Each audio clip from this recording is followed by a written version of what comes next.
தண்ணீர். இவங்க அவங்களோட மனைவியின் கைகளை பிடிச்சதை விட ஸ்டேரிங்கோட கைகளை பிடிச்சதுதான் அதிகம். ஆமா, அவங்கதான் நம்ம எல்லாருக்குமே பிடிச்ச ஓட்டுநர்கள், டிரைவர்ஸ். இன்னைக்கு நம்ம கொண்டாடுறது ஓட்டுநர்கள் தினம், டிரைவர்ஸ் டே. ஆமா, நம்ம எல்லாருமே தீபாவளி, பொங்கல் இந்த மாதிரி பண்டிகை நாட்கள்லாம் வரும்போது நம்ம ஊர்ல போய் செலவு பண்ணா நல்லா இருக்குமே இந்த நாட்களை அப்படின்னு நினைப்போம். ஆனா நம்ம எல்லாரையுமே அந்த ஊருக்கே கொண்டு போய் சேர்க்கிறவங்க தான் நம்ம ஓட்டுநர்கள். அவங்களுடைய பண்டிகை நாட்களை நம்மளுக்காக செலவு பண்ணி நம்மளோட சந்தோஷத்துல அவங்க சந்தோஷப்படுறவங்க தான் நம்ம டிரைவர்ஸ், ஓட்டுநர்கள். கண்டிப்பா.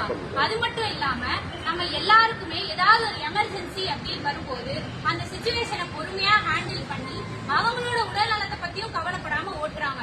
இதுல முக்கியமா நிறைய டிரைவர்ஸ் வேலைக்கு சாப்பிடாம அவங்க டியூட்டிக்கு முக்கியத்துவம் கொடுக்குறாங்க. ஆமா, இப்போ நிறைய கல்லூரி மாணவர்கள், காலேஜ் ஸ்டூடெண்ட்ஸ் எல்லாருமே பஸ்ல டிராவல் பண்றாங்க. அவங்க பண்றது எல்லாமே ஆபத்தான பயணம் தான். அப்படி இருக்கும்போது நம்ம டிரைவர்ஸ் அவங்க எல்லாரையுமே பாதுகாப்பா அவங்களுடைய வீட்டுக்கு கொண்டு போய் சேர்க்கிறாங்க. அந்த கண்ணனம் பாராத உள்ளம் கொண்டவர்கள் தான் நம்ம டிரைவர்ஸ். இதுல முக்கியமா இந்த தமிழ் ஆசிரியர் அவங்க சொன்ன ஒரு இன்சிடென்ட் நாங்க சொல்ல விரும்புறோம். அவங்க teacher training queen Mary's college, அதாவது ராணிமேரி கல்லூரியில் படிச்ச காலத்துல பெண்களுக்கு அவ்வளவு பாதுகாப்பு கிடையாது. முக்கியமா பஸ் சேவை அப்படின்னு வரும்போது பெண்களுக்கு